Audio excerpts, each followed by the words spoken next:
and girls, we are ready to start chapter 12 today. If we read two chapters every day this week, we will be finished on Friday, and I'll have something super excited to share with you. I ordered another book for our next read aloud, and it is a book that I'm super excited to read with you all. It is called Bridge to Terabithia. You might have seen the movie before, or you might have read the book before. It's super good. I'm super excited about it. So we will finish this book this week, and then we'll be ready to start our new book on Monday. I'm very excited about that. Um, so when we left off on Friday with chapter 11, Georgina was starting to get a little bit nervous. She was starting to wonder, is somebody going to find that dog? Is it not going to turn out as well as she had planned? So she's really nervous. So let's see what happens in chapter 12. There's one. I raced across the street. Is it for Willie? Toby called, darting across after me. I squinted up at the sign nailed on the telephone pole. Nope. I sat on the curb and put my chin in my hands. Another cat. So far, the only signs we'd seen since yesterday had been for lost cats and yard sales. Toby sat down beside me. Maybe we should look downtown, he said. Maybe she didn't put any signs around here. Maybe, I said, but that seems kind of dumb to me. I mean, wouldn't you start in your own neighborhood? Me and Toby had been up and down Whitmore Road and nearly every street close by about a million times. There was not one single sign for Willie. I just didn't get it. Why wouldn't that lady put up a sign? Let's go back over to Whitmore Road one more time, I said. Toby skipped along beside me, humming. He didn't seem one little bit worried. We'd had Willie for almost 2 whole days now, and I was feeling worse by the hour. My dog-stealing plan had seemed so good when I'd first thought of it. Everything had gone just perfect in my head. We steal the dog, we find the sign, we take the dog home, we get the money, the end. But now things didn't seem to be going so perfect.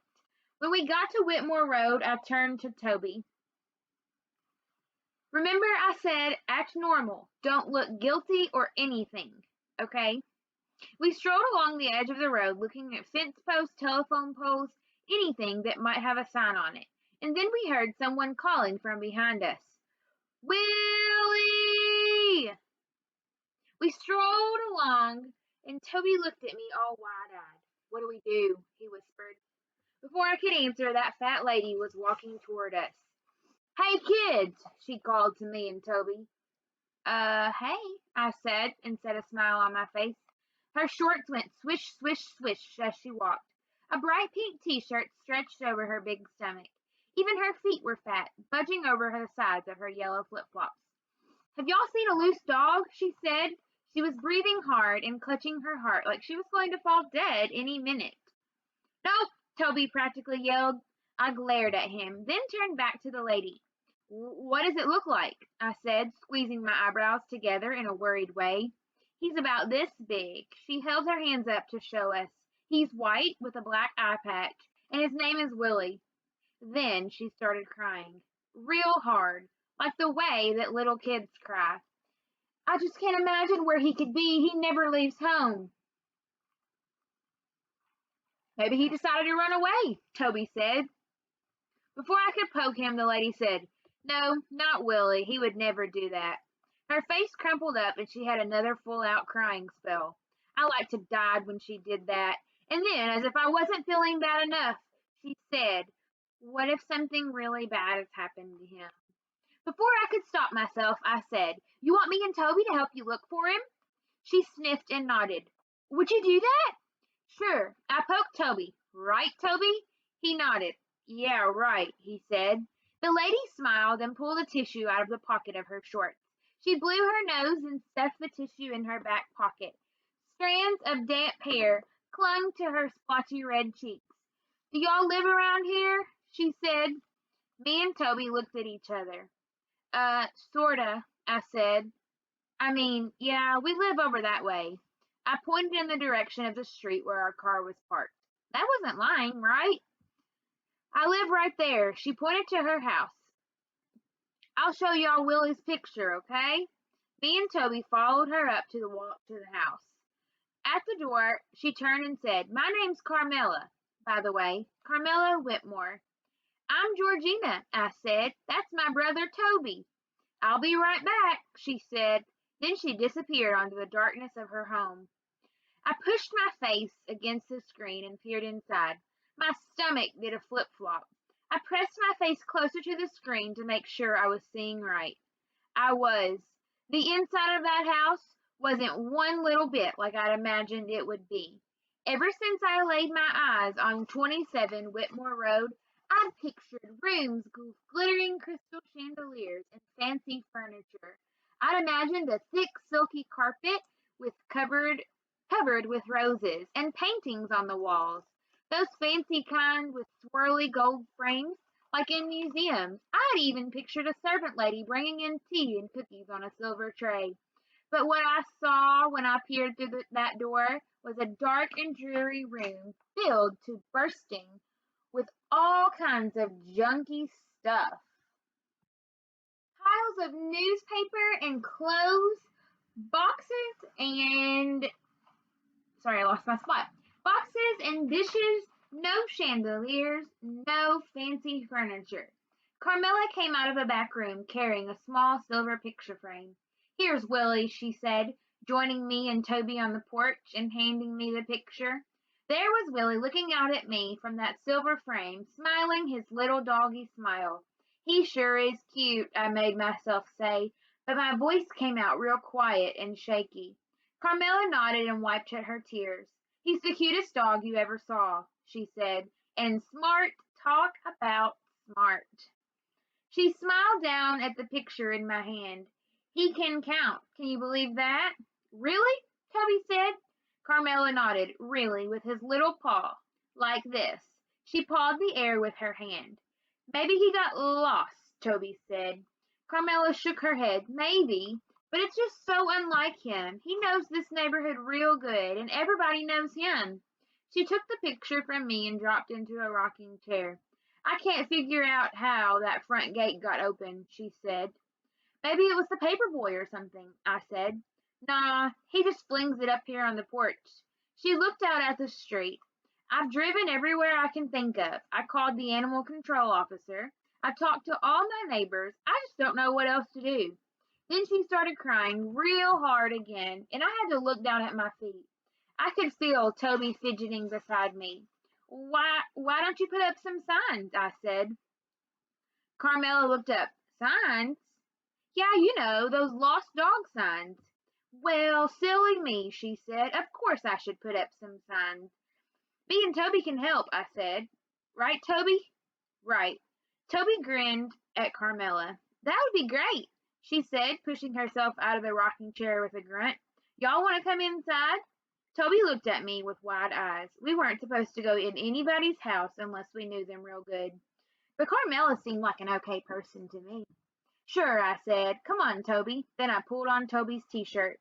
When we got inside, I looked around to see if Carmela's house was really as bad as it had looked from out on the porch. It was. A big lumpy couch covered with a bedspread and piled with clothes and newspapers. A coffee table littered with soda cans and dirty dishes. A card table with a half-finished jigsaw puzzle. Shelves built into the wall were jammed with ratty-looking books, piles of newspaper, an empty fish tank, and an old bowling trophy.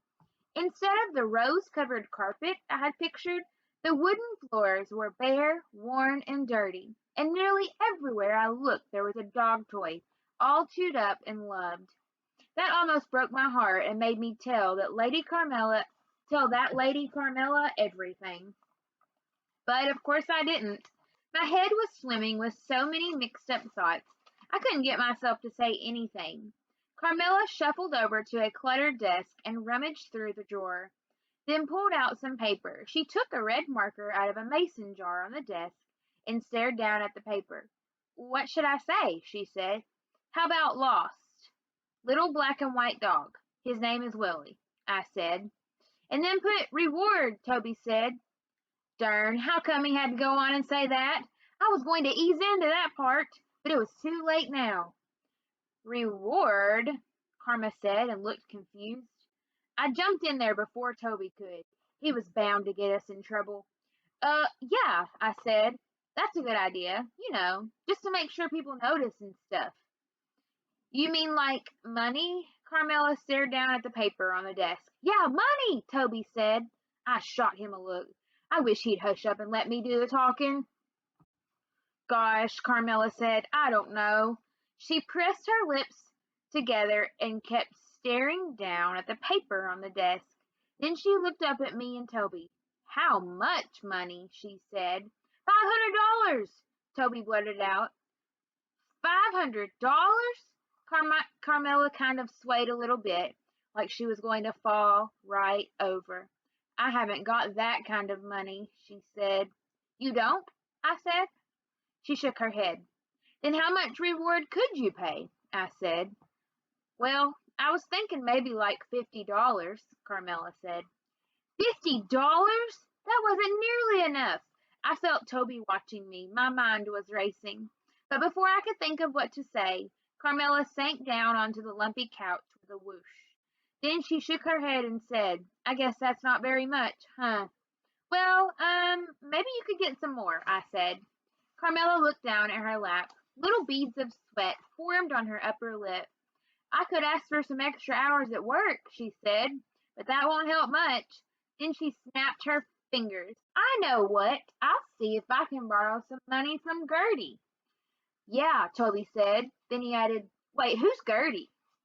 My sister. Is she the one who owns this street? I said. Carmela chuckled. Oh, Lord, no, honey, she said.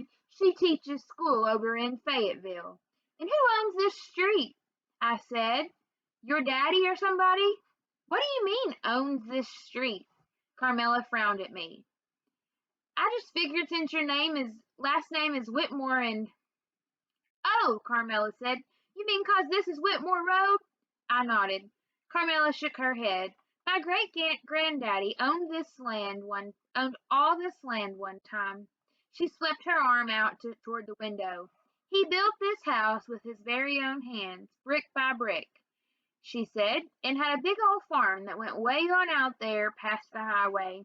I looked out toward the highway. A bad feeling was starting to fall over me. Maybe I'd gotten this whole thing wrong. It looks like Carmela wasn't rich after all. What happened to the farm? I said. My granddaddy tried to keep it up, but it just got away from him. I guess that he wasn't much of a farmer, she said. She shook her head as she gazed out at the window.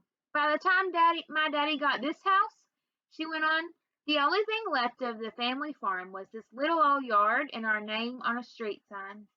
Maybe your daddy could give you some money, I said. He died 8 years ago, Carmela said, and my mama died the year after that. Then Gertie moved away. She looked down at the picture of Willie she was still holding. All I got now is Willie, she said. With that, she started crying again, and I was feeling so heavy, it's a wonder I didn't sink right through the floor. Suddenly, Carmela sat up straight and snapped her fingers. You know what? She said. He and Toby waited. I am going to call Gertie and borrow some money, she said. Shoot, I'd pay $1,000,000 to get Willie back if I had it. $1,000,000? Toby said. She nodded. Yep. Then she added, if I had it. So me and Toby watched her make the first sign. Lost. Little black and white dog named Willie. $500 reward. I pressed my lips together hard to stop myself from smiling when she wrote that $500 on there. This sure was working out good, I thought. Then we all sat around the coffee table making more signs. When we had a bunch, Carmela said, There, that ought to do it. You want me and Toby to put some up now? I said. Carmela frowned down at the signs in her hand. Well, I kind of feel like I ought to wait till I have the money, you know? How long's that going to be? Not long, I hope, she said.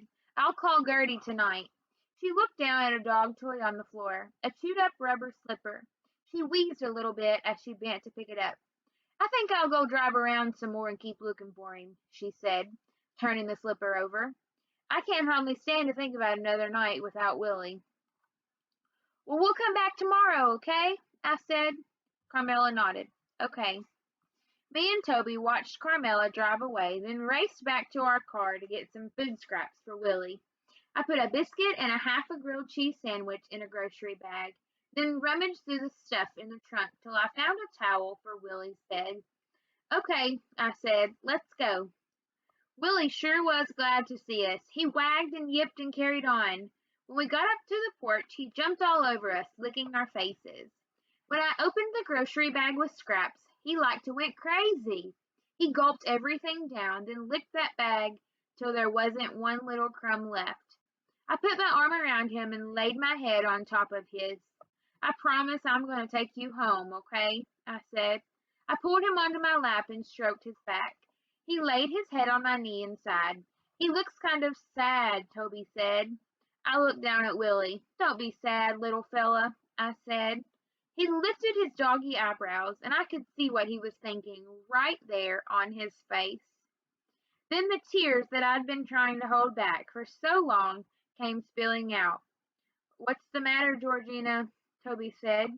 How could I answer that? Should I start with that big red F at the top of my science test today? Or should I just jump right into how mean our daddy was to leave us in this mess? And then should I move on to how bad it felt to live in a car while my best friend went to ballet school with somebody better than me? Then I could add the part about Willie. How here we were with this cute little dog who never hurt anybody. Now he was all sad and probably scared too. And then there was Carmela, crying and missing her dog so much. And right in the middle of this sorry mess was me, the sorriest person there ever was. When Mama got off work that night, we drove over to Walmart. I waited in the car while her and Toby went inside. I pulled out my notebook and read my notes on how to steal a dog. It sure sounded easy when I read through it. I turned to a fresh page and wrote, April 20th. Step 6. When you find some signs about the lost dog, take him back to his owner, get the money, and you are done. But I drew a circle around the word but, and then I wrote, if there are no signs, you will have to find the owner of the dog and help them make signs. While you are doing that, you will have to practice looking nice and innocent and not like a dog thief. Remember to take real good care of the dog so he won't be hungry or sad or anything. Then, I circled the word then, and under that I wrote, you will have to wait and see what happens next. I stared down at my notes. I read the last sentence out loud. After thinking and worrying half the night, I decided that's what I'd do. Wait and see what happens next. And chapter 12 was super long, so we're actually going to stop there and we'll pick up with chapter 13 tomorrow. So I'm super excited to see what happens next and see if they end up getting caught or if they make it safely and they get their money and everything works out how Georgina thinks it's going to. All right. So we shall see. I hope that you're having an awesome day. Hope that you can get out this afternoon and enjoy the sunshine. I'm glad that it's back, and I'll talk to you soon. Bye.